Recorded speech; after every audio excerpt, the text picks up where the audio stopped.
Close your eyes for a second. Not literally. Keep watching. But imagine this. You come home tonight, and the person you love most isn't there. Not gone for the evening. Gone. Or picture waking up tomorrow, and your body doesn't work the way it worked yesterday. Or picture the job, the house, the ordinary stability you've stopped noticing because it's just always been there. Gone, overnight, without warning. Most of us spend enormous effort trying not to think about this. We treat the thought itself as dangerous, almost superstitious, like imagining loss might summon it. So we look away. We assume the people and things we have will simply keep being there, because they always have been, until the day they don't. There's a 2,000-year-old practice that does the opposite. It asks you to look directly at the loss, briefly, deliberately, on your own terms, before life forces you to look at it on its terms instead. The Stoics called it Premeditatio Malorum, the premeditation of evils. Today we call it negative visualization. And once you understand what it's actually doing, you'll see it's not pessimism at all. It might be the most efficient gratitude practice ever designed. This idea is older than the Stoics themselves, which surprises most people who assume it's a purely Stoic invention. It actually traces back to an earlier school called the Cyrenaics, a group of philosophers who, ironically, are usually remembered as hedonists, people focused on maximizing pleasure. Even they recognized that mentally rehearsing hardship in advance made a person more resilient when hardship actually arrived.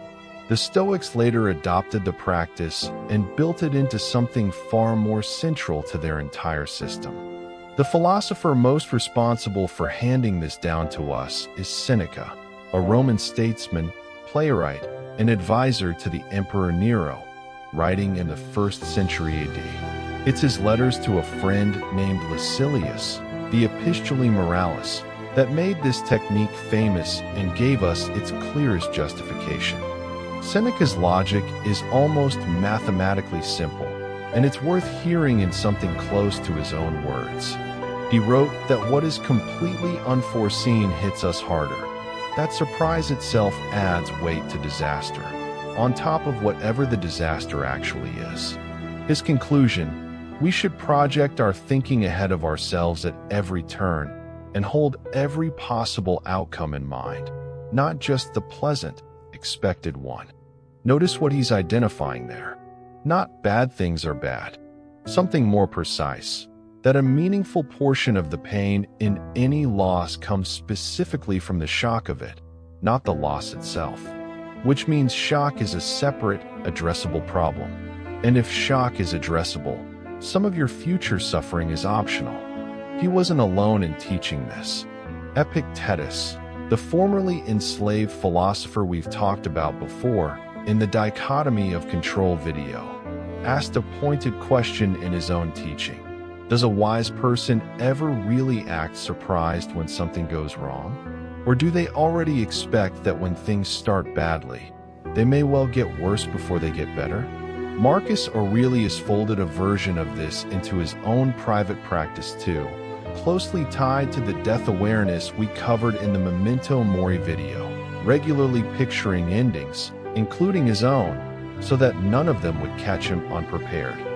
3 of the biggest names in Stoicism, 3 different angles, 1 shared conclusion. Rehearse the loss before it arrives, and it loses part of its power over you. Before we go any further, I need to draw a hard line, because this is the idea in the entire series most likely to be misunderstood if we're not careful. This is not worry. It looks similar from the outside. Both involve imagining bad things happening, but they operate completely differently underneath. Worry is unstructured. It loops. It doesn't conclude anything. It just replays the same fear at slightly different angles, over and over, without ever resolving into an action or an insight. Worry keeps you in the disaster indefinitely, imagined again and again, with no exit. Negative visualization has a shape. It's brief. It's deliberate. You choose to enter it, rather than being ambushed by it. And critically, it has an ending. You sit with the imagined loss for a controlled period, and then you deliberately return to the present with a specific purpose, either gratitude for what you still have, or practical preparation for what might come. It's not open-ended dread. It's a closed loop with a function. Here's an analogy that might help. Think about how a fire drill works. Nobody runs a fire drill because they're obsessed with the building burning down, and nobody comes out of a fire drill more afraid of fire than they went in. The drill exists precisely so that if the real thing happens, people already know what to do, and panic doesn't multiply the damage. Negative visualization is an emotional fire drill. You're not rehearsing it because you expect catastrophe constantly. You're rehearsing it so catastrophe, if it comes, doesn't also bring total disorientation on top of the loss itself.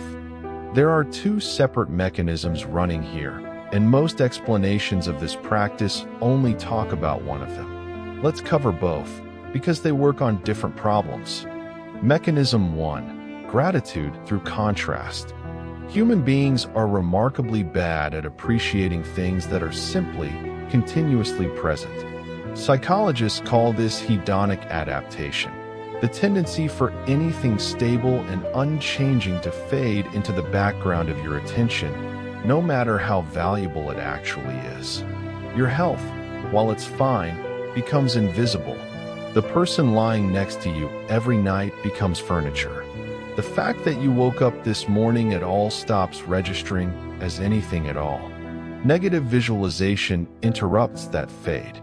If you spend 60 seconds seriously imagining a version of today where your health failed, or that person wasn't there, or you didn't wake up at all, and then you open your eyes and none of that happened, the ordinary version of today you were about to sleepwalk through suddenly looks entirely different. Nothing about your actual circumstances changed. Only your attention did. And attention, it turns out, is most of what gratitude actually is. Mechanism 2. Inoculation against shock. This is the part Seneca was most focused on, and it's separate from gratitude entirely. If you've already, calmly, on a quiet afternoon with nothing at stake, imagine what it would feel like to lose your job, or your health, or someone you love. You've done a version of that emotional work once already, under controlled conditions. You're not starting from zero if the real version arrives. This doesn't mean the real loss won't hurt. It will. Nothing about this practice claims otherwise, and any version of it that promises painlessness is selling something false. What it changes is the added layer of pain that comes specifically from total unpreparedness. The disorientation of, I never even considered this could happen, on top of the grief itself. Seneca's specific claim was that this added layer is real, separable, and avoidable, and that's the part negative visualization is actually targeting. Here's where this stops being purely ancient philosophy and starts showing up directly in modern psychological research, which is unusual because most Stoic practices only have loose modern analogs. This one has an almost exact match.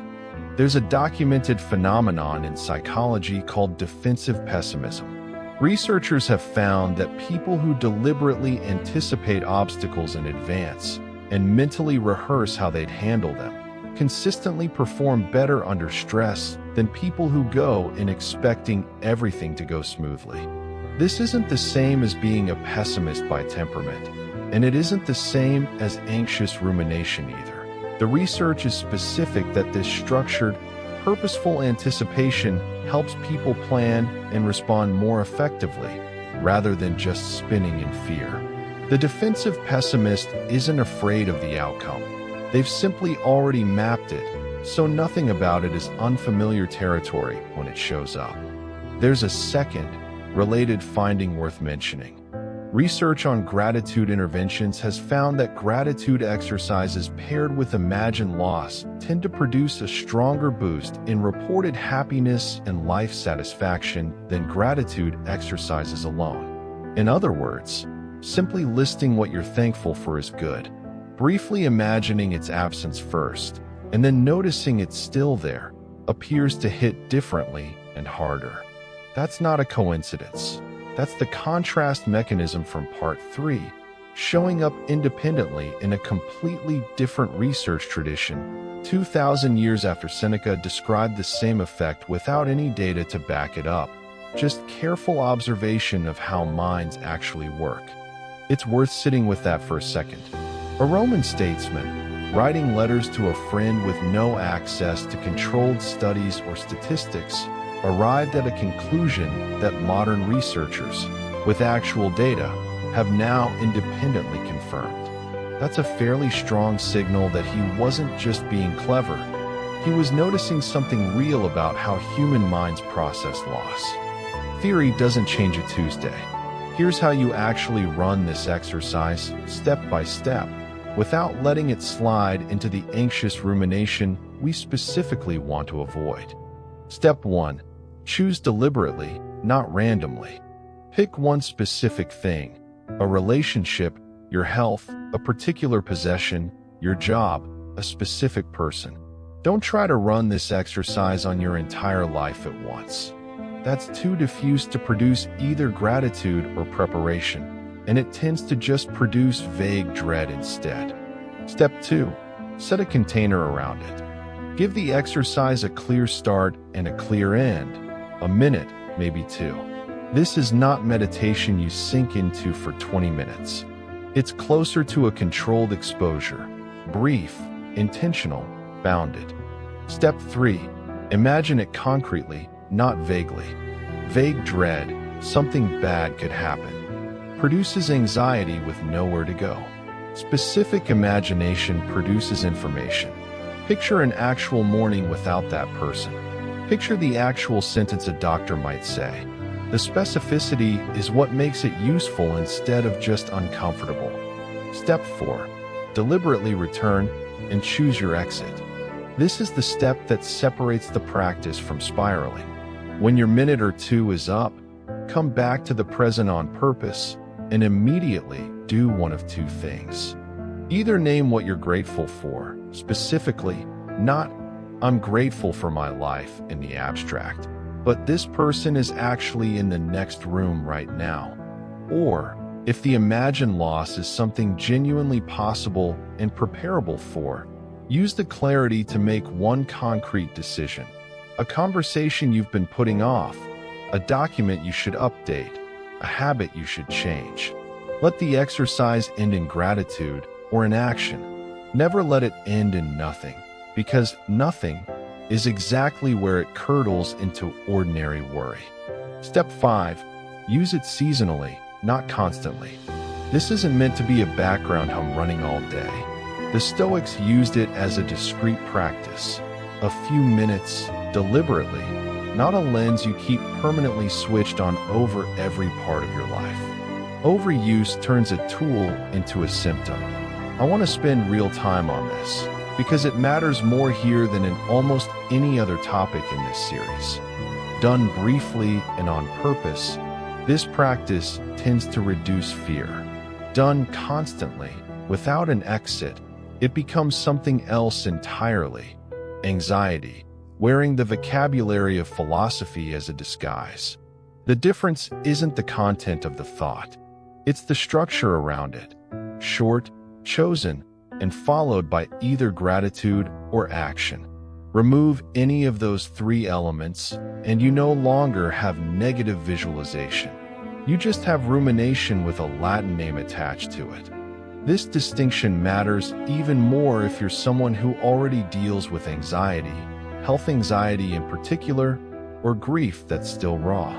For someone already prone to catastrophic thinking, an unstructured invitation to imagine the worst can do real damage rather than build resilience. It can feed a loop that was already running rather than interrupting one. If that's you, this practice needs a tighter container than most people need, or it may not be the right tool for you at all right now. There's no failure in recognizing that. Philosophy that makes your life worse isn't wisdom. It's just a mistake wearing a toga. There's a second failure mode worth naming too. using this practice on other people's grief instead of your own preparation. If someone you know is actively going through a loss right now, walking up to them with, "Well, the Stoics say you should have imagined this in advance," is not comfort.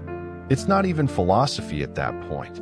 This exercise is something you do quietly, for yourself, before the storm, not something you hand to someone already standing in the middle of one. Here's what I keep coming back to with this one.